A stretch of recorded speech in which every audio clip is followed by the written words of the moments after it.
Assalamualaikum warahmatullahi wabarakatuh. Halo semuanya, berjumpa kembali di YouTube channel KHK.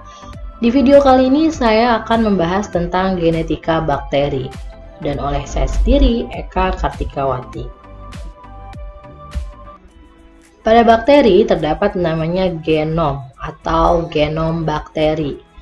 Dan sebenarnya bukan hanya pada bakteri saja ya, pada makhluk hidup eukariot juga terdapat namanya genom. Apa sih itu genom? Nah, genom itu adalah keseluruhan informasi genetik yang terdapat pada sel atau organisme. Di mana ada dua fenomena ya di dalamnya, yaitu pertama adalah hereditas yang bersifat stabil. Jadi generasi ini akan terbentuk ketika adanya pembelahan satu sel, kemudian mempunyai sifat yang identik atau sama dengan induknya. Jadi hasilnya itu pada hereditas yang stabil itu sama seperti induknya, sama persis gitu ya. Yang kedua adalah variasi genetik. Namanya variasi berarti yang dihasilkan itu adalah jelas berbeda dengan induknya. Dan peristiwa ini biasanya terjadi karena ada mutasi atau suatu rekombinasi ya.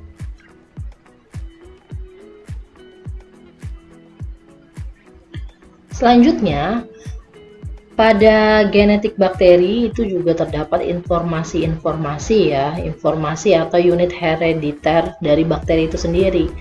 Nah, informasi itu adanya tersimpan dalam kromosom dan plasmid. Jadi di sini ada bakteri, di dalamnya ada kromosom dan juga ada plasmid. Jadi tapi mereka ini terpisah ya. Jadi kromosom sendiri, plasmid juga sendiri. Kita lihat perbedaannya.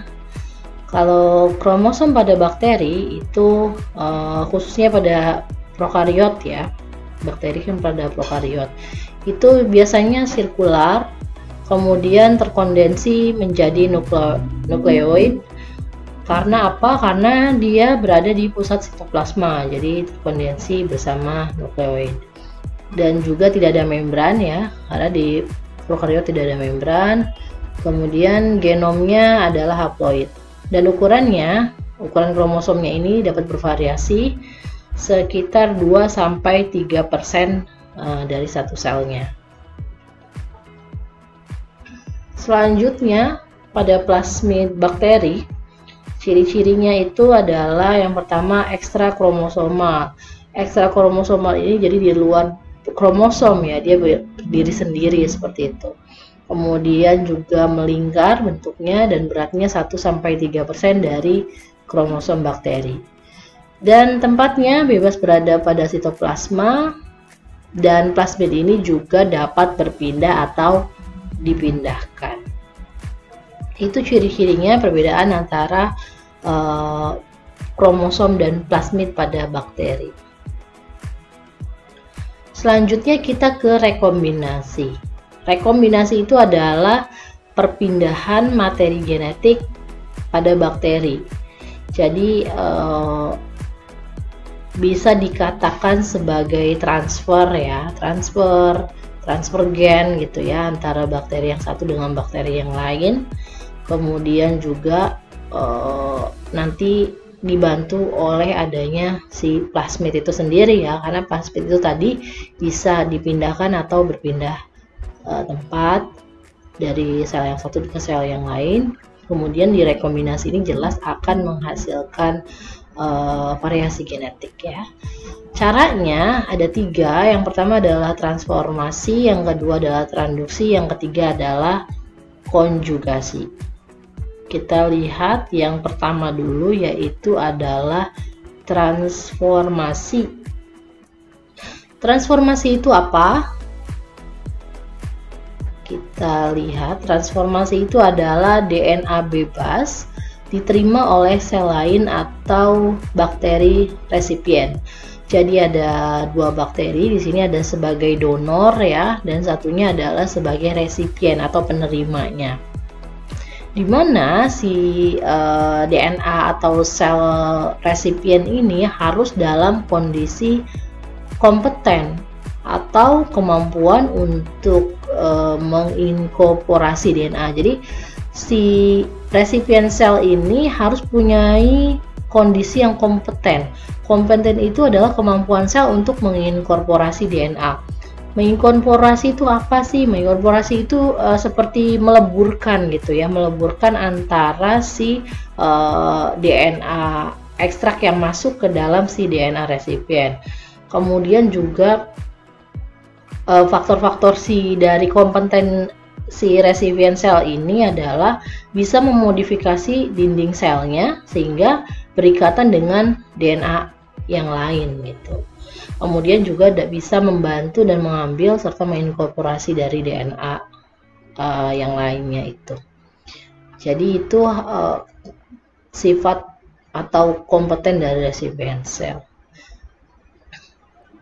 Kita lihat gambarnya di sini ada sebagai donor bakterinya ya. Kemudian nanti dia akan lisis karena pengaruh dari mekanik dari kimiawi ya. Reaksi kimia, kemudian diekstrak, DNA-nya akan diekstrak seperti ini dan akan terjadi muncul fragmen-fragmen ya, akan menjadi fragmen dari DNA donor ini.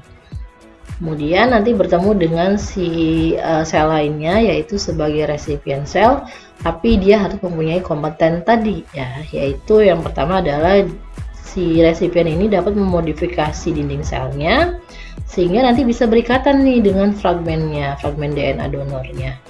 Nanti kalau sudah bisa berikatan sehingga dia dapat membantu mengambil dan menginkorporasi, artinya bisa masuk ke dalam serta nanti lama-lama akan bisa melakukan rekombinan antara si DNA resipien dan DNA donor ini ya. Nanti seperti ini. Nah, ini sudah berintegrasi atau bersatu antara si DNA fragmen dari donor dan resipien sel. Nah, ini yang dinamakan transformasi sel ya. Selanjutnya kita ke yang kedua ya, yaitu adalah transduksi ya. Nah, ini kita lihat dulu gambar dari transformasi secara cepat ya, seperti ini. Oke, kita ke transduksi ya. Transduksi ini adalah transfer DNA donor diperantai oleh virus. Nah, jadi kalau yang transformasi harus ada kompeten dari sel resipiennya, kalau transduksi ini dibantu oleh virus atau bacteriophage ya yang namanya di sini. Kita lihat pada gambar bagaimana prosesnya. Yang pertama adalah adanya virus yang menginfeksi bakteri ini yang dinamakan bacteriophage ya. Bacteriophage ini nanti akan menginjeksi dari DNA.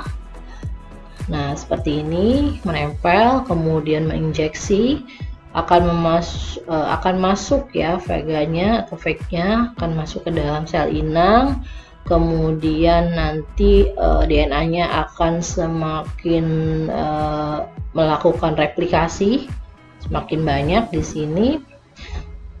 Di satu sisi melakukan replikasi, di dalam DNA inangnya ini akan melakukan degradasi seperti ini. Jadi muncul seperti fragmen-fragmen. Dari kedua sel yang ada antara DNA fragmen dan faga yang dihasilkan dari bacteriophage ini akan melakukan kombinasi secara acak, melakukan transduksi sehingga dia akan terbentuk seperti ini transduksi faganya dan menghasilkan bacteriophage yang baru ya. Kemudian lama-kelamaan selnya akan lisis dan faganya akan mencari inang yang baru untuk menginduksi kembali sel-sel inang yang baru. Nanti akan memulai lagi seperti di awal ya, seperti ini menginjeksi untuk menghasilkan rekombinasi yang baru. Nah, Ini adalah proses dari transduksi, jadi memanfaatkan si virus tadi ya. Rekombinasi yang ketiga itu adalah konjugasi, yang merupakan perpindahan gen dari kontak sel ke sel lainnya. Nah, kita lihat pada gambar. Di sini ada sel F+ dan ada sel F- ya. Jadi untuk sel F+ ini dinamakan sel F+ karena dia di bakteri ini mempunyai piliseks. Piliseks itu sebagai faktor yang nantinya membantu proses konjugasi atau pembuatan jembatan sitoplasma antara sel satu dengan sel lainnya, atau ini ya nih jembatannya. Jadi karena mempunyai faktor F atau piliseks tadi, maka dinamakan sel F+ atau sel donornya. Dan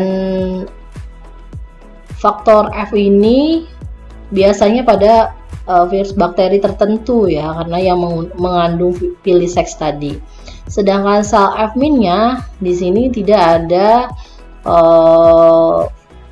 faktor mempunyai piliseksnya, makanya ditandai dengan sel F- atau sebagai sel resipiennya. Kita lihat prosesnya. Di sini di dalam sel F+ terdapat plasmid F- ya, yang nantinya plasmid ini mempunyai dua untaian ya. Sebenarnya di plasmid ini mempunyai dua untaian DNA. Nantinya dia akan masuk ke dalam sel resipiennya ya. Jadi DNA di sini untaiannya untaian ganda, kemudian strukturnya melingkar seperti ini. Nanti dia akan masuk ke bagian sel lainnya atau di sel F- ini. Untaian ganda ini bisa terpisah satu ini karena bantuan adanya enzim relakase ya, yang memutus sehingga untaiannya menjadi tunggal dan masuk ke sel lainnya atau sel resipiennya. Kalau sudah seperti ini, dia akan memasuki sitoplasma di sel resipiennya seperti ini ya gambarnya. Kemudian di sini DNA-nya akan membawa gen yang terkait fungsi khusus. Fungsinya apa? Fungsinya adalah sebagai resistensi terhadap zat antibiotik. Kemudian juga bisa mengkodekan suatu gen yang membawa sifat dari satu bakteri yang satu ke bakteri lainnya. Nah, kalau sudah seperti ini di tahapan terakhir, di sini sel donor maupun sel penerimanya sama-sama mengandung untaian tunggal dari si DNA-nya ya. Kemudian masing-masing ini mensintesis DNA-nya dan kemudian membentuk plasmid F- tadi ya. Ini kan plasmid F- ya. Di sini juga sama membentuk plasmid F-, kemudian beruntai ganda yang sama persis dengan plasmid F- yang di sel F+ ini. Nah, lama-kelamaan di sini terbentuk dua sel F+ yang sama ya. Tadinya kan ini sel F- ya, karena di sini mengandung plasmid F, jadi sama-sama nanti berubah menjadi sel F+ juga. Dan kemudian jembatan konjugasinya juga akan terpisah menjadi dua, sehingga membentuk dua bakteri yang sama-sama mengandung plasmid F dan disebut sebagai sel F+. Jadi ini sel F+, ini juga sel F+, berubah ya. Setelah proses konjugasi selesai, kemudian sel resipien ini nantinya menjadi sel donor baru dan bersama-sama dengan sel donor yang lama mencari sel-sel resipien yang kemudian akan melakukan proses konjugasi juga ya, sama seperti yang di awal tadi. Nah, itu proses dari 3 cara rekombinasi pada bakteri. Sekarang kita ke rekayasa genetik. Rekayasa genetik itu adalah suatu proses mengidentifikasi dan mengisolasi DNA dari suatu sel hidup, atau juga suatu cara memanipulasi gen untuk menghasilkan makhluk hidup yang baru yang sifatnya yang kita inginkan, seperti itu. Makanya nama lainnya adalah pencakokan gen atau rekombinasi DNA. Nah, jadi rekombinasi atau proses rekombinasi tadi pada bakteri itu dapat digunakan sebagai rekayasa genetik ini ya, karena tujuannya untuk meningkatkan efektivitas dari kerja si mikroba. Karena fungsinya rekayasa genetik ini sebagai atau bertujuan untuk meningkatkan efektivitas kerja mikroba. Di sini terdapat contoh ya dari suatu rekayasa genetik, bisa disebut sebagai teknologi plasmid namanya. Kita contohnya mengambil proses pembuatan insulin ya, yang dibantu dengan bakteri yang ada di usus besar yang namanya adalah E. coli atau Escherichia coli ya. Jadi insulin itu suatu hormon ya yang mengubah glukosa menjadi glikogen, dan fungsinya ini untuk mengatur kadar gula darah bersama hormon glukagon. Jadi ketika seseorang kekurangan insulin karena biasanya ada cacat genetik ya pada pankreasnya, maka seorang itu akan menderita yang namanya penyakit diabetes mellitus atau kencing manis ya.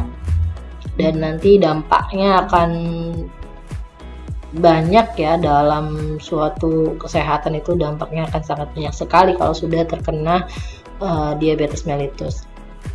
Maka caranya adalah memang diperlukan insulin yang membantu menyeimbangkan proses kadar gula dalam darahnya. Dulunya sebelum ada teknik ini digunakan teknik ekstrasi pada pankreas pada babi atau sapi ya, tapi setelah perkembangan teknologi akhirnya ditemukan teknologi plasmid yang menggunakan bantuan isolasi DNA pada bakteri Escherichia coli. Kita lihat prosesnya seperti apa ya pada gambar. Jadi di gambar nomor 1 ini pertama adalah mengisolasi plasmid dulu ya, mengisolasi plasmid dari